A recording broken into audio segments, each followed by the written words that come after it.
大家好，歡迎收聽國際觀察站嘅節目，我係你哋嘅節目主持人阿 K。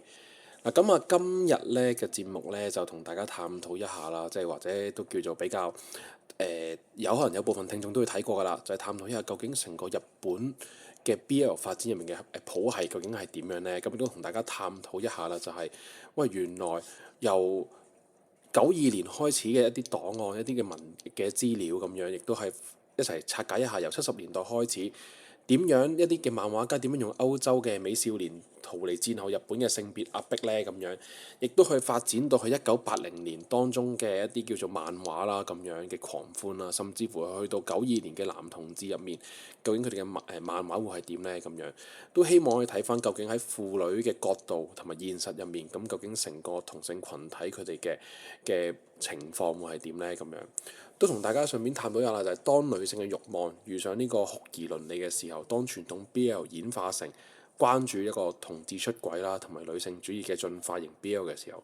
究竟成個跨越咗半世紀嘅一個次文化革命，都揭示緊究竟成個東亞女性佢哋嘅生存困境會係點呢？咁樣咁啊，節目開始之前啦，都希望繼續呼籲大家啦，就係如果中意我哋嘅節目嘅朋友，記得comment 啦、like 啦同埋 share 出去，亦都係 subscribe 我哋嘅 channel 咁樣嘅。咁亦都係啦，有意見可以下面留言講低你哋嘅睇法咁樣嘅。好相信啦，如果你係80後或者90後嘅朋友仔嘅聽眾，你大概可能會記得其實喺2000年初或者係90年代尾咧，其實香港同埋台灣咧，好多時候你行入去漫畫店或者係啲租書鋪頭啦，通常或者甚至乎書局啦，咁通常你去到全間鋪頭最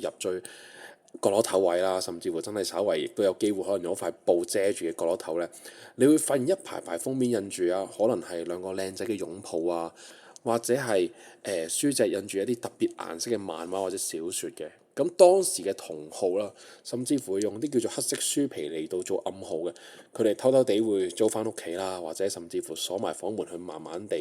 去到睇嘅，甚至乎真係可能匿埋喺被竇度，真係可能夜晚會趁屋企人瞓着先夠膽攞出嚟睇嘅。喂，咁喺嗰個年代，喂中意睇 BL 啦，中意叫做睇同性嘅戀愛嘅，其實就係絕對一個未必可能真係屋企人會接受得到，甚至乎你同普通同學或者朋友仔去講嘅時候，可能都係一個禁忌或者秘密嚟嘅，因為其實喺嗰段時間仲未係一個好受歡迎或者叫做大家普遍可以接受、了解得清楚嘅一個 topic 嚟嘅，甚至乎有部分嘅人啦，如果認為自己係一個婦女，隨時會俾人貼上成為一個怪胎啦、變態啦，甚至乎可能真係有啲人會覺得佢話思想係咪扭曲咗嘅標籤啊咁樣。但係去到2026年嘅今日啦，成個世界其實完全已經唔同晒啦。近年嚟講，甚至乎大家有時見到啲見面會啊，甚至乎有部分聽眾可能真係會因為睇過一啲 BL 劇而係去到泰國啦咁樣去到追星啊咁樣啦。泰國嘅 BL 劇係基本上已經係今時今嚟講紅遍咗全球嘅。到近年嘅台灣啦、韓國、日本，甚至乎歐美嘅串流平台啦，有部分嘅 BL 劇一上架，基本上就已經係會上到去呢個收視排行榜嘅冠軍。而去到由各大動漫展最矚目嘅展位啦，甚至乎喺大學嘅社會學系入面，基本上都越嚟越多人會研究一啲叫做酷兒啦，或者係叫 BL 文化添嘅。咁大家都知道啦，BL 已經係由當年要避人耳目嘅次文化，到徹徹底底咁變成一種光鮮亮麗嘅全球主流顯學啦。婦女呢個字咧就唔再代表扭曲嘅，反而其實亦都慢慢地變成咗一種好龐大嘅商機同埋流行文化嘅符號嘅。咁但係啦，當全世界嘅傳媒同埋商業資本都喺度為 BL 帶嚟嘅幾十億美金市場歡呼嗰陣，你有冇？大家可能可以諗一諗一個最根本嘅問題，點解長久以嚟絕大多數中意睇兩個男人談戀愛，甚至乎發生親密關係嘅讀者或者係觀眾啦，居然係生理嘅女性呢？咁樣？亦都諗下喎，咁點解東亞女性點解要借用兩個男人嘅身體去寄託自己對於愛情啦、對於慾望啦、對於理想人際關係嘅幻想呢？咁樣？更重要嘅係啦，喺呢個專屬於女性嘅美男子純愛烏托邦建立嘅過程入面，曾經爆發過一場幾乎摧毀成個圈子嘅一個道德大地震嘅。當現實入面受盡歧視嘅男同志社群啦，指住婦女嘅面嚟去嗌叫佢哋去死添嘅，喺嗰一陣時，呢一場關於女性幻想同酷兒現實嘅衝突，到底揭示咗東亞社會幾咁深層嘅一個性別壓抑呢？咁樣。好啊，咁啊，今日嘅節目呢，就開咗個靚頭啦，咁等大家可以了解得多少少啦，咁樣嘅。好，咁啊嗱，要追溯成個 BL 譜系呢，我哋必須要將時間大膽啲推返去到接近真係70年代啦，即係70年代日本啦咁樣。嗱，喺1970年代之前呢，日本嘅少女漫畫市場可以話係極度陳腐同埋單調。咁啊，當時嘅少女漫畫絕大多數都係由啲男性漫畫家執筆啦，內容無非都係講啲遭遇悲劇嘅孤兒少女啊，點樣刻苦耐勞啦，最尾得到男主角拯救嘅老土故事啦咁樣。作品入面嘅女性角色永遠都係被動、純潔同埋缺乏一個主體性嘅。但係落去到1970年代初，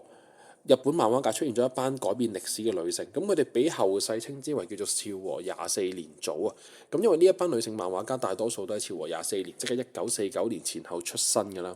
嗱，其中最出名嘅代表人物就包括呢個漫畫家呢個竹宮惠子啦、荻尾望都啦、山岸涼子同埋真山法惠嘅。咁呢班24年組嘅女性漫畫家呢，佢哋喺1972年呢做咗一件超級大膽嘅事。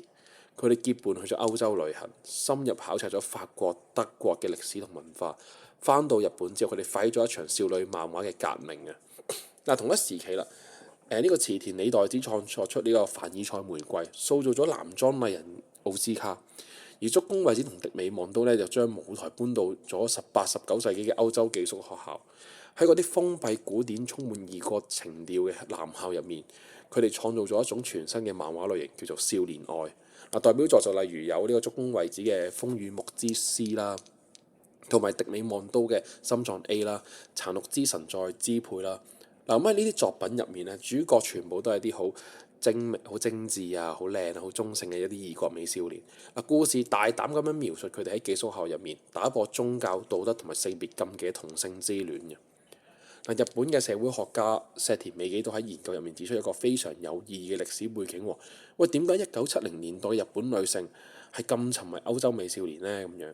咁因為其實喺第二次世界大戰之後啦，日本其實係俾美國長期軍事同埋文化佔領咗嘅。60年代亦都爆發咗呢個美日安保條約嘅政治動盪啦。日本社會對於成個美國充滿咗一種好複雜、好屈辱，但係又好矛盾嘅情緒。相反，遠離東亞嘅歐洲呢，因為有悠久嘅歷史同埋古典藝術，變成咗日本女性心入面一個可以完美逃避現實壓迫嘅幻想烏托邦。更加深層嘅原因就係其實喺1970年代極度男尊女卑嘅日本社會啦，女性如果要喺漫畫入面去畫一個異性戀嘅話呢，女主角係一定要即係基本上都係㗎，要結婚生仔，要服侍老公，要做家庭主婦，呢啲好傳統女性角色嘅。女性嘅性慾啦，甚至乎喺異性戀框架入面，永遠都會被視為一個不潔同埋被動。而另一方面都好着重描述一啲男性嘅氣概喺入面啦，所以永遠都係男主角一定係要最 top 嗰個咁樣。咁但係當呢個24年組將主角換成兩個歐洲美少年嗰陣，喂，成個奇蹟係發生咗喺佢哋個社會入面，因為兩個主角都係男性，作品入面徹底告別咗男尊女卑嘅性別壓迫。女性讀者可以透過美少年嘅眼睛去體驗一種完全平等、超越家庭責任、純粹同埋深刻嘅愛情，亦都可以喺一啲唔需要承擔被男人凝視同埋物化嘅恐懼入面啦，大膽咁樣探索自己對美色同埋性慾嘅追求。呢一個就係少年愛喺成個日本女性圈子入面爆紅嘅第一波浪潮。之後去到1978年啦，日本出版界出現咗一本好劃時代嘅刊物，叫《June》雜誌。呢本雜誌被譽為成個嘅佢哋嘅聖經啦咁樣。點解呢？就因為專門係刊登去畫一啲同性戀愛嘅小説啦、插畫同埋漫畫，並且係由竹宮惠子等人親自擔任指導。呢本雜誌嘅出現奠定咗一種極度唯美、頹廢、瘦弱嘅美少年同性戀視覺美學。佢亦都成為咗70年代高雅嘅少年愛渡過到80年代大眾化同人二次創作嘅重要橋梁。去到80年代啦，呢股風潮喺日本嘅同人圈同埋次文化市場入面係發生咗第二次好劇烈嘅演變啦。呢個就係 Yuri 時代嘅臨門啦。今日大家都好多人以為啦，呢個字日文呢個讀音啦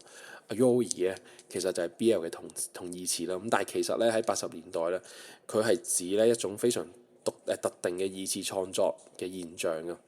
當時大批女性讀者開始成立呢個同人社團啦，自己畫同人誌。嗱，佢哋將當時最紅嘅主流少年漫畫，就例如相信好多香港人都有睇過或者甚至乎好中意嘅足球小將啦、聖鬥士星矢啦、灌籃高手啦，嗱，裡面嘅男性角色夾硬配成一對嘅，畫到佢哋之間呢係有同性戀愛啦，同埋極度大膽露骨嘅性愛場面，同70年代少年愛嗰種追求文學性、悲劇感、好細緻心理描寫嘅高雅風格唔同。80年代嘅同人二次創作，往往內容好簡單直接，甚至乎講到明係要追求一啲刺激嘅情慾啦，同埋一個肉體嘅快感。咁啊，基本上嚟講呢，創作者同埋婦女同學們咧，對於自己呢一種缺乏文學深度呢，純粹滿足呢個佢哋五官嘅幻想嘅作品呢，都有唔同嘅一啲充滿自嘲嘅意味嘅命名啦咁樣。咁佢哋將呢真係每個一句嘅頭日本字母拼埋一齊啦，咁啊組成 Yoi 呢個字啦咁樣。咁所以呢一個字呢，即係 YAOI 啦。咁啊呢個字嘅本意其實就係代表緊冇高潮啦、冇結局啦、冇意義嘅美男子性幻想二次創作啦咁樣。嗱，咁啊呢一個呢，其實都係一場東亞女性對於傳統權威文化嘅集體惡搞同埋顛覆啦。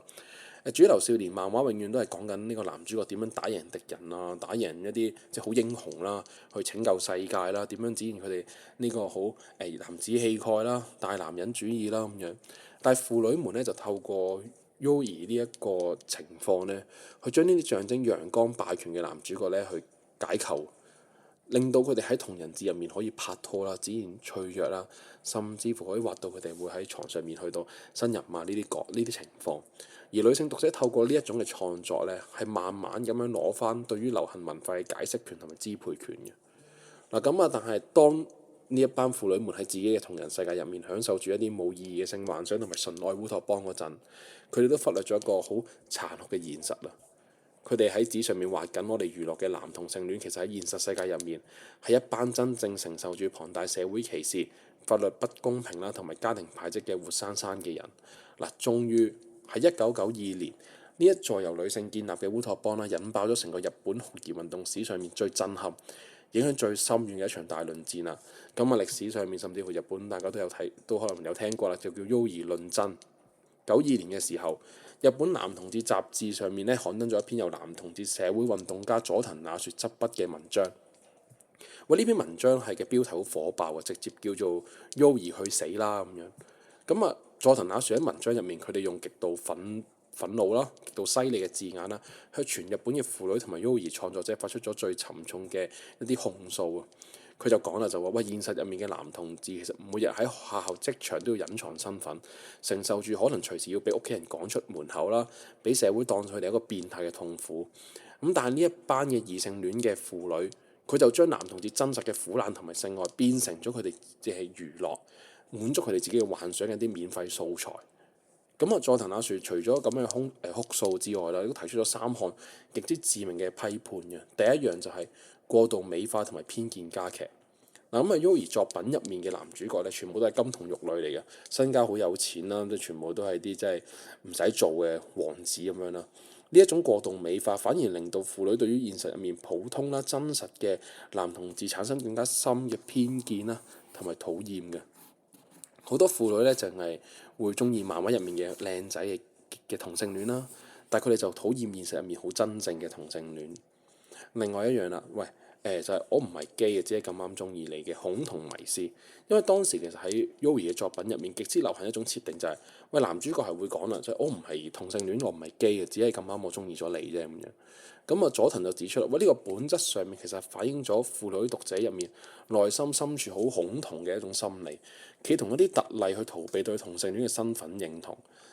第三啦，就係悲劇詛咒同埋命定嘅死亡啦。因為當時作品為咗追求悲劇嘅美感啦，往往安排即係主角啦，最尾都一定唔會有好結果啦，一定係要分離啊，甚至乎係會自殺啦、病死啦咁樣。咁佐藤就好痛批呢啲，就係話喂，咁你等同於就喺現實嘅同志世界入面，其實喺佢哋嘅傷口撒鹽，不斷向社會暗示就係喂，同性戀係注定係冇好結果，一定會出事嘅。咁成篇文章一出現之後，成個同人圈都好震驚啦！啲女性評論家就例如中島子啊呢啲就即刻喺佢哋嘅專雜誌入面咧，同埋同人論壇上面發起呢個反擊啦。佢哋就話啦，喂，其實 Yoi 會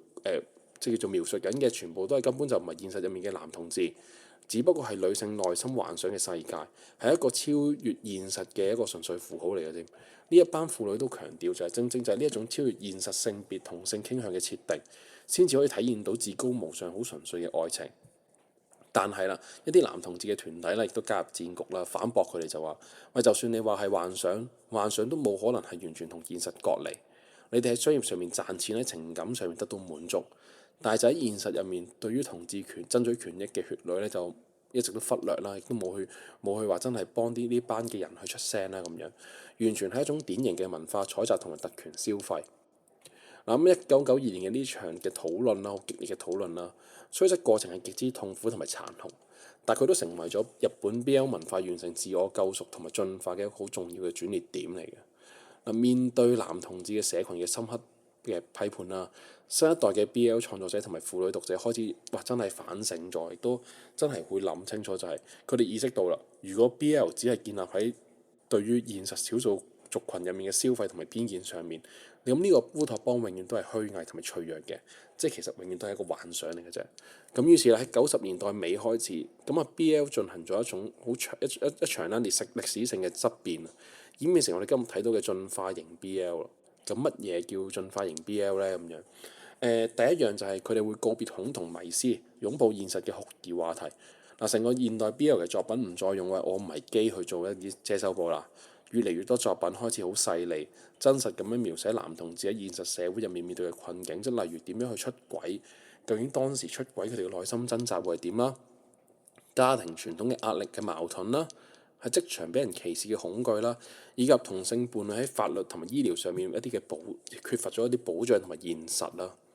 第二樣啦，女性角色嘅主體性復甦。喺早期 Yuri 嘅作品入面呢，咁女性角色往往係極度負面嘅惡毒前女友或者係啲無理取鬧嘅媽媽啦。但係喺進化型 BL 入面啊，女性角色係擁有咗獨立嘅人格同埋尊嚴嘅。喂，佢哋可能真係可以同翻男主角去做一個好朋友啦，去聆聽佢哋啦，去理解佢哋啦，甚至乎亦都開始慢慢地喺作品入面咧，你會見到有啲好強烈嘅女性主義嘅思想喺入面嘅，真係灌輸翻女性唔再係一個弱者，而係可能真係地位上面同男仔係平起平坐平等嘅。第三啦，由悲劇助就走向多元幸福。創作者唔再靠安排主角死亡嚟賺取一啲好廉價嘅眼淚啦，即係唔再需要寫悲情故事啦。作品開始探討佢哋同性伴侶點樣去建立一個長遠穩定又互相尊重嘅生活關係。例如咧，有一本漫畫叫《昨日的美食》咧，大膽去探討中年同志嘅飲食理財、佢哋嘅照顧同埋同家庭嘅接納嘅。咁然而啦，去到2026年嘅今日啦，我相信有部分前排喺動漫節啦，都相信有部分嘅中意睇漫畫嘅人啦，或者甚至乎本身中意 BL 漫畫嘅人咧，都有入場去睇啦咁樣。我哋但係都要留意一下，警惕一種全新嘅商業現象啦，就係酷兒粉飾同埋賣腐。當一啲叫做資本家啦，或者一啲影視公司咧，發現到婦女經濟利潤好巨大，各大主流劇集開始刻意安排一啲男主角去賣弄一啲曖昧啊，甚至乎好專登製造一對 CP 出嚟啊，咁樣去到吸引女性觀眾。咁佢喺劇集之外啦，呢啲資本同埋製作方呢，就依然對於現實世界入面嘅同志婚姻合法化啦、反歧視法案呢啲好核心嘅議題呢，係避開唔講嘅。咁呢種純粹為咗商業割韭菜嘅賣腐，咁係咪又陷入咗另一種形式嘅特權消費呢？咁樣講到呢度啦，我哋都翻返去開頭啦。喂，點解東亞女性會咁中意 BL 呢？咁樣其實社會學同埋心理學嘅研究都有討論咗一個比較震撼嘅答案啦，就係喺一個長期充斥住厭女嘅氣氛啦、父權壓迫極重嘅社會入面呢，其實 BL 喺對於某程度上嚟講係會成為咗呢一班東亞女性佢哋自己建造俾自己嘅一種精神避難所。喺現實嘅異性戀婚姻同埋戀愛市場入面呢，其實好多時候東亞女性承擔咗太多一啲年輕貌美嘅焦慮啦、生育嘅壓力啦、照顧家庭一啲嘅剝削啦，甚至乎喺職場上面嘅一啲性別歧視。但係喺異性戀嘅影視作品入面呢，女性角色呢，其實往往都會俾男權嘅視覺呢去到物化啦，甚至會凝視咗佢哋添。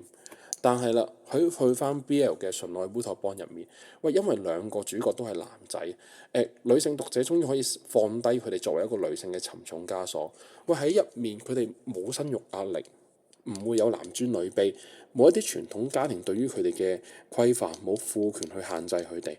女性可以喺一個完全平等嘅兩性甚至乎同性嘅框架入面，去投射自己對一啲靈魂生死嘅一啲睇法啦，甚至乎一啲叫做互相尊重嘅極致愛情嘅渴望嘅，即係總之佢哋喺心靈上面會揾到一個同佢哋吻合嘅人啊。咁其實 BL 就唔係女性逃避現實嘅毒藥，而係真係女性喺壓抑嘅現實入面，試圖想像一個更加平等、更加美好嘅世界嘅精神探索嚟嘅咁樣。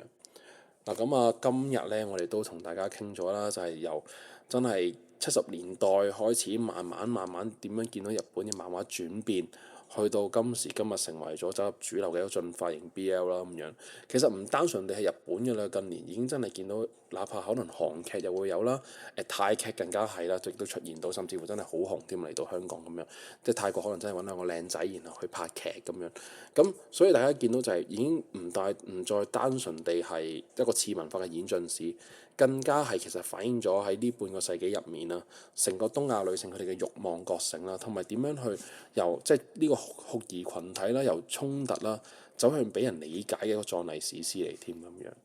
咁啊，大家都見到啦，就係其實真係慢慢地啦。雖然越嚟越多人可能社會上面大家對於同性戀或者酷兒呢一啲嘅睇法啦，或者對於成個 LGBT 嘅群體嘅睇法都唔同咗啦，已經慢慢地開始接受到。可能大家以前都會比較恐懼，就係話佢係基佬啊，話佢係乜乜乜啊，可能標籤化咗佢哋。但係依家近年其實大家都會慢慢地去接受翻，都覺得冇乜特別啦，冇所謂啦，係咪先咁樣，都唔會話真係好抗拒。咁但係都喺呢一方面都要睇得到，就係真係原來仍然係有好多核心嘅議題啦，仍然都係俾人忽略咗咁樣，都未去到真係可以討論到落去咁樣。唔單純地係喺香港啦，其實我諗咁成個東亞地區其實都仍然係需要更加多嘅討論啦咁樣嘅。好啦，咁啊，今日嘅節目時間都差唔多啦，咁樣，咁啊，有意見嘅可以喺下面留言區講低你哋最真實、最冇過濾嘅睇法啦，咁樣。更加如果你係 BL 嘅讀者或者係觀眾啦，咁樣都可以講下啦，就係點解最吸引你嘅係乜嘢呢？咁樣究竟係一啲靚仔嘅顏值啊，定係一份喺現實入面比較難揾到嘅純粹感情呢？咁樣大家都可以講下啦，究竟點樣睇92年嘅男同志社群對於婦女嘅一場歷史控訴啦，咁樣嘅。好啦，有興趣嘅都可以繼續留意我哋嘅節目啦，咁樣嘅。咁今集嘅節目時間都差唔多啦，多謝晒。